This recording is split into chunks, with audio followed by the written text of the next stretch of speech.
بسم اللہ الرحمن الرحیم۔ رسول اللہ صلی اللہ علیہ وسلم نے فرمایا، کسی انسان نے اس شخص سے بہتر روزی نہیں کھائی جو خود اپنے ہاتھ سے کما کر کھاتا ہے۔ اللہ کے نبی حضرت داؤد علیہ السلام بھی اپنے ہاتھ سے کام کر کے روزی کھایا کرتے تھے۔ رسول اللہ صلی اللہ علیہ وسلم نے فرمایا، تم میں سے نیک وہ لوگ ہیں جن کو دیکھ کر اللہ یاد آ جائے۔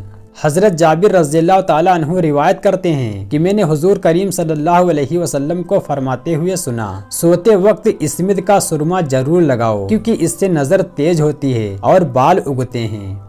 رسول اللہ صلی اللہ علیہ وسلم تمہاری طرح جلدی جلدی نہیں بولتے تھے، بلکہ آپ ایسی گفتگو کرتے جس میں ٹھہراؤ ہوتا تھا۔ جو آپ کے پاس بیٹھا ہوتا وہ اسے یاد کر لیتا۔ ایک دن حضرت عثمان رضی اللہ تعالیٰ عنہ نے بہت اچھی طرح وضو کیا، پھر کہا، میں نے رسول اللہ صلی اللہ علیہ وسلم کو دیکھا جس نے بہت اچھی طرح وضو کیا، پھر مسجد کی طرف نکلا، نماز ہی نے اسے جانے کے لیے کھڑا کیا تو اس کے گزرے ہوئے گناہ معاف کر دیے جائیں گے۔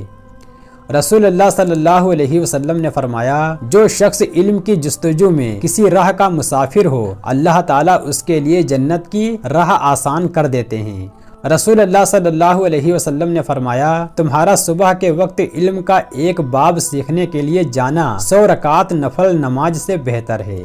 رسول اللہ صلی اللہ علیہ وسلم نے فرمایا، جو علم دین حاصل کرے گا تو اللہ تعالیٰ اس کی مشکلات کو آسان فرما دے گا اور اسے وہاں سے رزق عطا فرمائے گا جہاں اس کا گمان بھی نہ ہوگا۔ رسول اللہ صلی اللہ علیہ وسلم نے فرمایا، جس نے سبحان اللہ و بحمدہ دن میں 100 مرتبہ کہا، اس کے گناہ معاف کر دیے جاتے ہیں، چاہے سمندر کے جھاگ کے برابر ہی کیوں نہ ہوں۔ رسول اللہ صلی اللہ علیہ وسلم نے فرمایا، اگر دو شخص اللہ پاک کے لیے ایک دوسرے سے محبت کریں، ان میں سے ایک مشرق میں ہو اور دوسرا مغرب میں ہو، تو اللہ پاک ان دونوں کو قیامت کے دن جمع کر دے گا اور فرمائے گا، یہ وہ ہیں جس سے تو میری خاطر محبت کرتا تھا۔ رسول اللہ صلی اللہ علیہ وسلم نے فرمایا، جب کوئی آدمی یہ کہے کہ لوگ تباہ و برباد ہو گئے تو وہ شخص خود ان سے پہلے اور زیادہ تباہ و برباد ہونے والا ہے۔ رسول اللہ صلی اللہ علیہ وسلم نے فرمایا، جس شخص نے کوئی چیز ذخیرہ کی تاکہ مسلمانوں کے لیے وہ چیز مہنگی ہو جائے تو وہ گنہگار ہے۔ رسول اللہ صلی اللہ علیہ وسلم نے فرمایا، میں اپنے بعد اپنی امت کے لیے حرام کی کمائی، لذت گناہ اور سود خوری کے متعلق بہت زیادہ فکر مند ہوں۔ رسول اللہ صلی اللہ علیہ وسلم نے فرمایا، تم سچائی کو لازم پکڑو اور ہمیشہ سچ بولو، کیونکہ سچ بولنا نیکی کے راستے پہ ڈال دیتا ہے اور نیکی جنت تک پہنچا دیتی ہے۔ رسول اللہ صلی اللہ علیہ وسلم نے فرمایا، لوگوں پر ایک ایسا زمانہ آنے والا ہے کہ انسان اس کی ذرہ برابر بھی پرواہ نہیں کرے گا کہ وہ جو حاصل کر رہا ہے وہ حلال ہے یا حرام۔ رسول اللہ صلی اللہ علیہ وسلم نے فرمایا، اپنی اولاد کو ادب سکھاؤ، قیامت والے دن تم سے تمہاری اولاد کے بارے میں پوچھا جائے گا کہ تم نے اسے کیا ادب سکھلایا اور کس علم کی تعلیم دی۔ رسول اللہ صلی اللہ علیہ وسلم نے فرمایا، میرے دل پر غبار سا چھا جاتا ہے تو میں اس کیفیت کے ازالے کے لیے ایک دن میں 100 بار اللہ سے استغفار کرتا ہوں۔ حضرت علی رضی اللہ تعالیٰ عنہ کا فرمان ہے، اللہ کا ذکر سننا اچھا لگنے لگے تو جان لو کہ تمہیں اللہ سے اور اللہ کو تم سے محبت ہو گئی ہے۔ نبی کریم صلی اللہ علیہ وسلم نے فرمایا، میری امت مذہب اسلام پر قائم رہے گی جب تک کہ نجوم ان کو گمراہ نہ کریں۔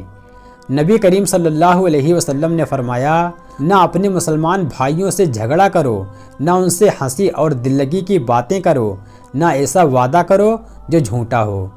نبی کریم صلی اللہ علیہ وسلم نے فرمایا، بت پرستی اور شراب خوری کے بعد جس بات سے اللہ نے مجھ کو منع کیا ہے وہ لوگوں سے جھگڑا کرنا ہے۔ نبی کریم صلی اللہ علیہ وسلم نے فرمایا، چغل خور بہشت میں داخل نہیں ہوگا۔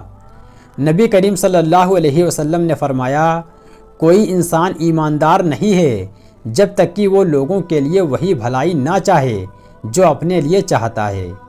نبی کریم صلی اللہ علیہ وسلم نے فرمایا، ہر ایک آدمی جس کام کے لیے پیدا کیا گیا ہے وہی کام کرنا اس کو آسان ہے۔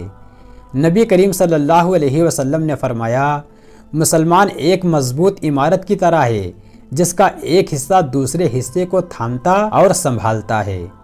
نبی کریم صلی اللہ علیہ وسلم نے فرمایا مسلمان غیرت مند ہوتا ہے اور اللہ تعالیٰ سب سے زیادہ غیرت مند ہے۔ نبی کریم صلی اللہ علیہ وسلم نے فرمایا مسلمان وہ ہے جو ہوشیار اور دانا اور ہر حالت میں احتیاط کرنے والا ہو۔ نبی کریم صلی اللہ علیہ وسلم نے فرمایا مسلمان وہ ہے جس کو برائی کی بات بری اور بھلائی کی بات اچھی معلوم ہوتی ہے۔ نبی کریم صلی اللہ علیہ وسلم نے فرمایا ایماندار آدمی کی تعریف اگر اس کے سامنے کی جاتی ہے تو اس کے دل میں نور ایمان کی ترقی ہوتی ہے۔